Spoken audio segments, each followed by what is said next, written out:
our dark passion that makes us money is the film and TV business. So that's where we get our, and we come here to cleanse our souls from that side of the business. So we're happy to be doing stuff for our kids that they can actually watch. I mean, that was really the impetus for this book, was we were doing a lot of stuff like Knightfall, which is too bloody, and The Founder, which would probably put him to sleep. So really made, this is something we could do that our kids could enjoy and watch, and something that we could do together. So it's good. We've been friends for a long time, Josh and I. So it was good to combine on something, Yeah, agreed. It has been a a storied friendship, and it has been really cool having kids that like us are kind of geeks, because I think that this was a way of not just sort of sharing a message that we believed in, but sort of like sharing a language about magic and geekiness that has sort of flowed through several of our prior projects. Being able to communicate with that, specifically, I'll just say with my daughter in particular, is really pretty neat to have something that is that tactile, a bridge to what we've been writing in other formats for a long time. I think we should call that the start of the show. We're into it now. Right, we're into it now. Hi, everybody. Hi there, esteemed audience. It's me, your host, Rob Kent. You know who I am. I'm chatting with Don Handfield and Joshua Malkin. Did I get both of those pronounced correctly? Yep, you did. Right. Starting off right. We're doing great. So a couple of Hollywood guys who've got a new graphic novel, although both of you have done several graphic novels in the past, right? What number is this for each of you? And Don, we'll start with you. Man, I've probably done 6 comic series to this point, probably 6 or 7. I have to count them, but I started with The Rift, and that got adapted into TV, and I just fell in love with I grew up reading comics and just fell in love with the format. So I think this is probably my 6th or 7th comic series or graphic novel. Yeah, for me, it's just been 2, and both of them have been in partnership with Don, the source, which preceded this and actually is kind of a creative cousin of Unicorn and this. But I've been lucky enough to collaborate with him twice. We're unlucky maybe enough. Someday I'll grow my own wings. You never know. We're unlucky enough, Rob. I think it's a mixed bag, isn't it, Josh? No, it's great. I mean, it's as I've said to Don repeatedly, I've been working as a screenwriter for a long time, and have not been lucky enough to have a lot of that material propagate into the screen. So a lot of the stuff that I've written or poured, a year of my life or 2 years of my life into, sometimes has had these extraordinarily embarrassingly myopic readerships.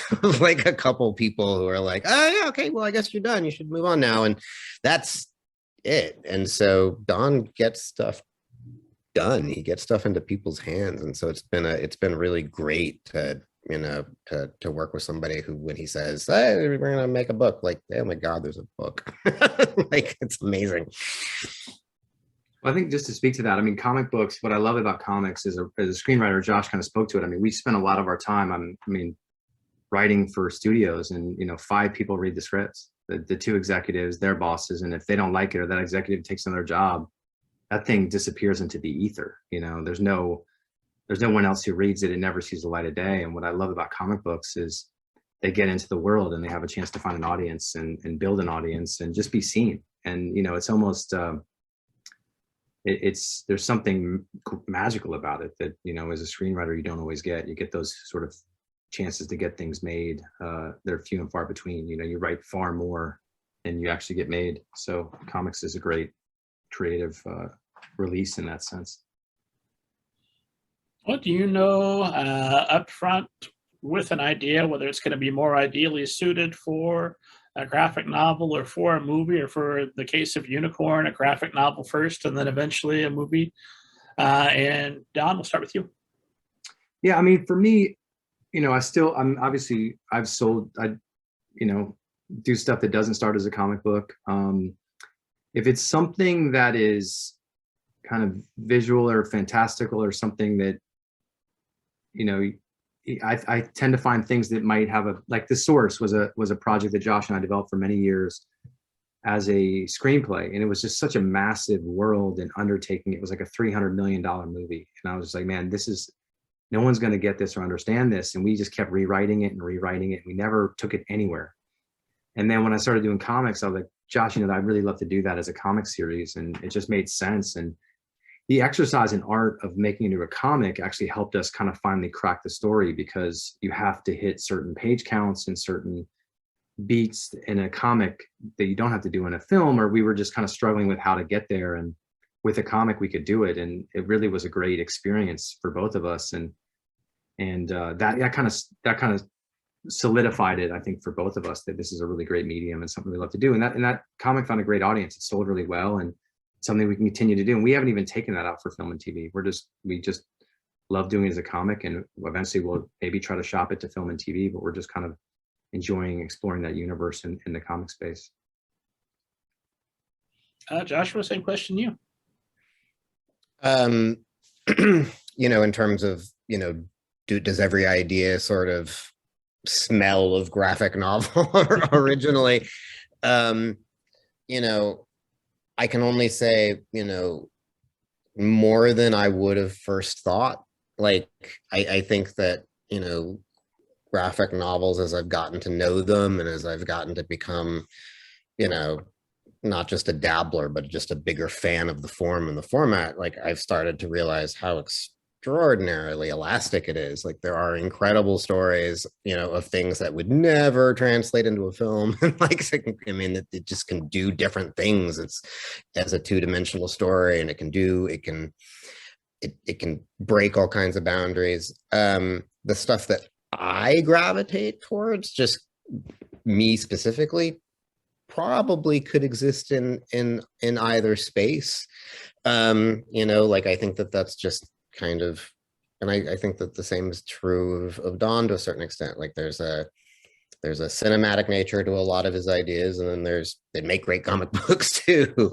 And, you know, just to double down on what he said, you know, when anyone is ever lucky enough, of course, it's like such a privileged thing to say, but the opportunity to do a comic book either in conjunction with a screenplay or prior to a screenplay is a huge gift. Like, it's just, it you know, it happened in both Unicorn and Source, you know, where there was a screenplay component and a comic component, and the comic or graphic novel was in both instances instrumental in making the movie version work, not the other way around. And I think it was really just thinking in pictures, like, honestly, just like literally being like, oh crap, like, we don't have a bunch of dialogue, we have a frame, we have a picture, like, how do we tell this much story in a page of just pictures? And like, remembering, you know, that sort of visceral and visual of the storytelling, like, was really transformative. It's really been great to sort of go back to that. Oh yeah, right, that's how a lot of this storytelling is most effectively rendered. So but like, I like big flashy stuff, so I think they'd make good comic books or movies. So, like, budget, then, I assume, is not a concern. It's just more economy of your storytelling, making sure you're going to be able to fit it all within the frames that are allotted to you. Yeah, I mean, well, as far as like, you're paying an artist, so there's a page rate, so there is a budget constraint, but it's not like, I mean, and I always say this, and artists don't necessarily like this, but like, I say it's the same price per page, whether you have two people talking to each other across a desk, or you're like having an earthquake level San Francisco, which I've done. The artist might be like, well, it's a lot harder to draw, you know, San Francisco collapsing, but from the economics of it, it's the same. Maybe not from the time commitment of the artist, but so there's something kind of great about that, and something, as a screenwriter, you're always thinking about budget, and you're always dealing with budget, and you're also dealing with, frankly, a lot of different voices creatively, and there's something about a comic that just really kind of minimizes the length of the pipeline between your brain and the consumer. And a lot of times it's in conjunction with maybe a writing partner, an artist, a colorist, a letterer, and that's maybe an editor, and that's pretty much it. There's something kind of wonderful and refreshing about it as a creative from an industry that understandably has a lot of cooks in the kitchen. So here's a dumb question from a guy in Indiana who doesn't write screenplays anymore, reformed screenplay writer. Why not just write a graphic novel every time, and then whatever the studio decides to do, not do the machinations of Hollywood that maybe greenlights or not? You've always got a graphic novel. yeah, I mean, look, I mean, that's we kind of hit the paradigm on the head. You know, I mean, that really, once I did the Rift, a lot of stuff I do now starts as a comic book. Like, I'd say 80% of it. Now, not always, not some things. Like, I just sold a show that hasn't been announced yet to a streamer as a writer, that was loosely based or inspired by a short film I had done many years ago. And so that didn't really lend itself to doing a comic book in that instance. And certain things are based on history. Like, I do a lot of historical stuff. So I pitch shows about like Peter the Great and you know, Stalin and stuff like that. And those would make great graphic novels. It's just, you know, sometimes the expediency with which we have to get from pitch to concept to pitch doesn't allow for that timeline of creating a graphic novel in the middle. But if I had my druthers, then certainly, yeah, I would do everything as a graphic novel first. And then if it goes TV or film, great. If it doesn't, that's fine too, because it already has a life in the world. So.